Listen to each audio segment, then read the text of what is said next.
Jia Xu was very detailed in his strategies and never once in his career had a miscalculation, but in terms of adaptability and flexibility he is considered lesser than the greats. While Chen Shu categorized Jia Xu's biography in the same volume as Shun Yu and Shun Yu's, Pei Songzhi disagreed. He thought Jia Xu should be categorized with Cheng Yu and Guo Jia instead. The difference between the moral character of Jia Xu and Shun Yu is like candlelight to moonlight. Both radiate brightly, but they are fundamentally different. Jia Xu's father served as a general of the light cavalry during the time of the Han, and moved his residence to Wuwei Commandery where Jia Xu was born. As a youth, Jia was unimpressive and unheard of, but one official from Hanyang Commandery noticed him and felt he was an extraordinary talent. He even remarked that Jia had the brilliance of Zhang Liang and Cheng Ping, two famous strategists of the early Han dynasty. Jia Xu was a nominated Xiaolian who served as a gentleman cadet, but he very quickly quit his job due to illness and went home with several others. On the way back through Xi'an County they were beset upon and captured by D rebels, but Jia Xu produced a ploy. He knew that the Grand Commandant Duan Jiong had served for years guarding Han's western regions, so he was not only well known to these local people, but also feared by them. Jia Xu lied that he was the maternal grandson of Lord Duan, and promised to reward them handsomely if they let him live. As he expected, they immediately released him, then treated him respectfully on the way out, while the other travellers were all killed. By the year 189, Jia Xu had become an assistant official of the Grand Commandant's office and was serving as the commandant of Pingjin. When Dongzhuo entered Luoyang, Jia Xu was promoted to colonel who attacks barbarians, then reassigned to the unit led by Dongzhuo's son-in-law, Niu Fu. 3 years later, Dongzhuo was assassinated by Lu Bu, while Niu Fu was also murdered by his subordinates, so Jia Xu told the rest of Dongzhuo's loyalists, "I heard that the new government in Chang'an is planning to exterminate everyone from Liang province. If all of you break up and travel alone, even a low county level official can arrest you. Why don't you retreat west together, gather, and reorganize your forces, then attack Chang'an? If you succeed in avenging Dongzhuo, you can use imperial authority to conquer the empire, and even if you fail, it's still not too late to escape." Li Jue, Guo Si, and Zhang Ji took his advice, then defeated the new central government led by Lu Bu and Wang Yun and took control of the emperor. Jia Xu's suggestion has been highly criticized, as it prolonged the tyranny left by Dongzhuo when there was an opportunity here to revive the Han.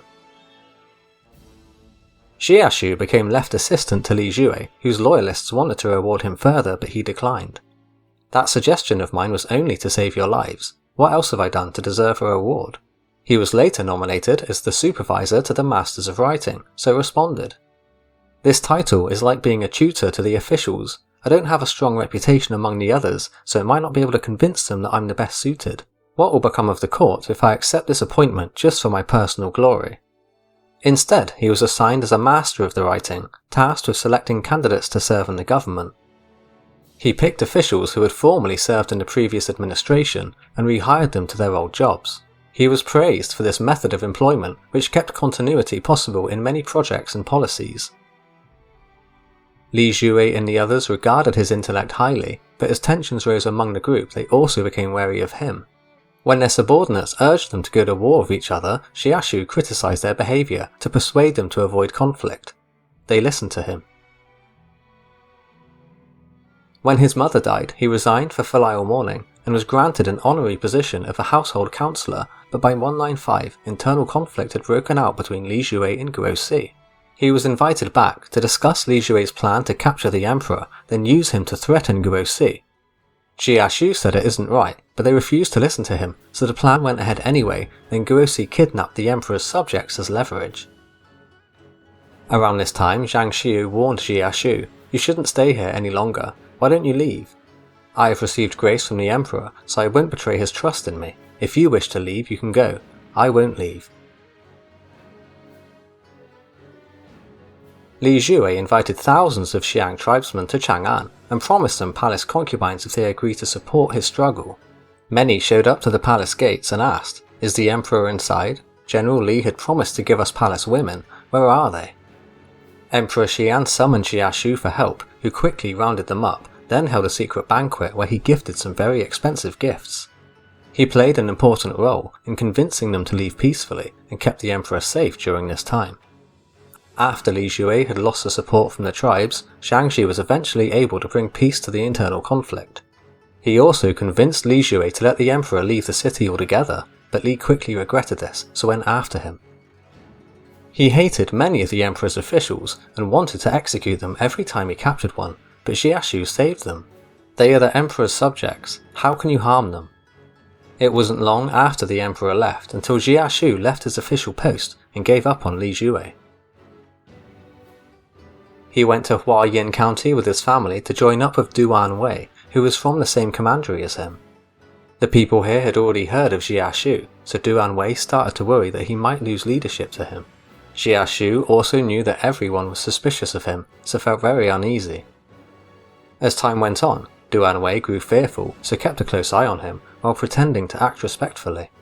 To resolve tensions, Jia Xu secretly wrote to Zhang Xiu his desire to join him, as he was securely stationed at Wan and had also inherited Zhang Xi's men. Somebody asked Jia Xu, "Duan Wei treats you generously, why are you leaving?"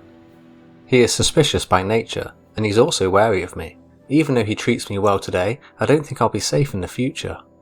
If I leave today, he'll be happy to see me gone, and I can also help him find an external ally, this way my family's safety is ensured." Zhang Xiu also lacks a strategist, so he definitely hopes to have me arrive to his side. By leaving today, I can protect myself and my family. Zhang Xiu sent men to receive Jia Xu before they escorted him back to Wan.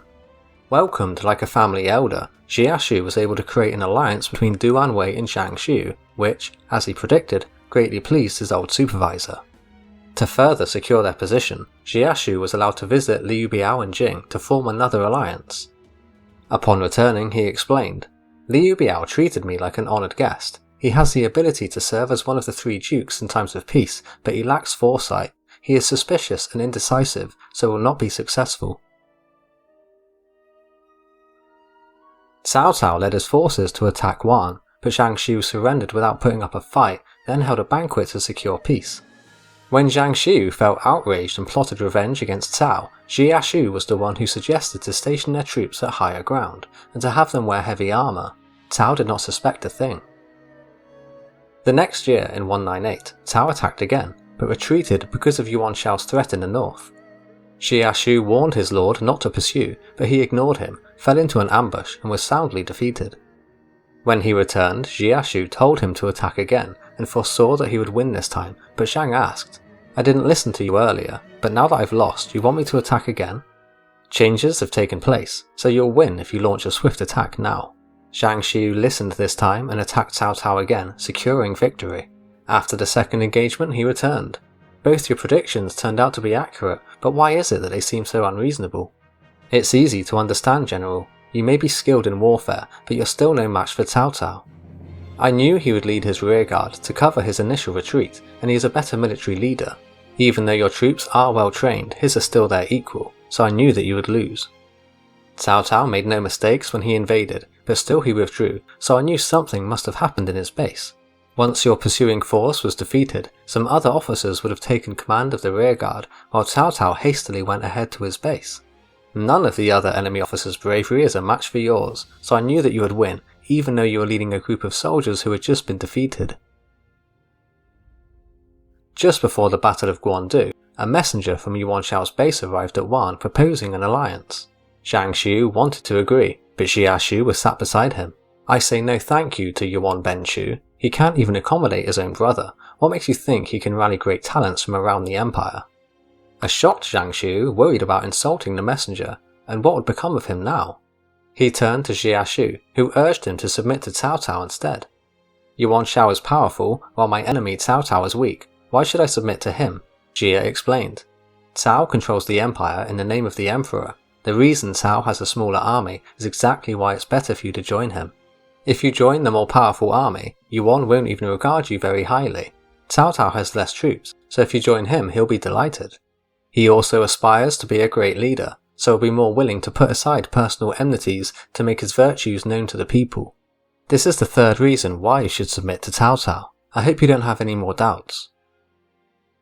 He led his forces to surrender to and join Cao Cao, who was very pleased to see Jia Xu. He held his hand and said, "You are the person who helps to make my trustworthiness known throughout the empire." He was appointed as the chief of police in the imperial capital and granted a village marquisate. Then he was promoted to the governor over Ji province, which was still under Yuan Shao's control. Aware that he was new compared to his colleagues, he foresaw that he might bring about suspicion and jealousy from them. He maintained a very low profile by distancing himself from his colleagues outside of the workplace and ensured his children didn't marry people from the famous families. He served as a military advisor for Cao Cao during the Battle of Guandu, where after 6 months supplies were running out. "My lord, you are wiser than Shou, braver than Shou, more decisive than Shou, and better at managing people than Shou. But even with these 4 strengths, you're unable to defeat him because you focus too much on defense. You need to make use of your decisiveness when the chance arises, and victory will soon follow." In the 10th month, Cao Cao put Xun Yu's plan to raid Wu Chao into action, turning the tide of battle in his favour and eventually scoring victory. Once northern China was pacified, Cao Cao was appointed as the governor of Ji province, so Jia Xu was reassigned to be a palace councillor instead. He advised his lord against invading Sichuan by saying, "You have just defeated the Yuans, and now you have also taken Jing. Your name spreads far and wide while your armies are at their pinnacle. If you follow in the footsteps of the Chu state by attracting talents to further improve the lives of the people, you need not resort to force in order to subdue the Jiangdong territories. They will submit on their own." Although Jia Xu's advice was the safer plan, it was also inappropriate because to focus on economic development in Jing would require the removal of Liu Bei and Sun Quan's presence from the region. Pei Songzhi noted that Cao Ren lost Jiangling despite his best efforts, given how unstable the region was. Therefore, Jia Xu's advice was inappropriate. He further argued that Cao Cao made the right choice at the right time, when he had the resources, and that his defeat at Chibi was not due to miscalculation or poor planning. Jia Xu would go on to play a part at the Battle of Tong Pass by advising Cao to make peace with Ma Chao and Han Sui. By pretending to accept their terms for a peace treaty, they waited for the right opportunity, then crushed the rebellion.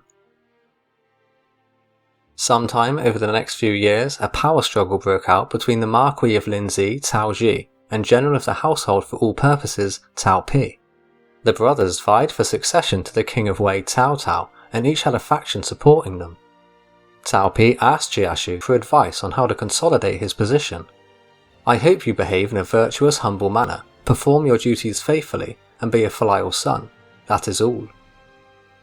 Even though Cao Pi took this advice to heart and did as he was told, his father still faced a dilemma, so he also consulted Jia Xu. He refused to answer, then when pressed said he was still thinking. When pressed even further, Jia Xu finally replied, "I'm thinking of Yuan Shao, Liu Biao, and their sons."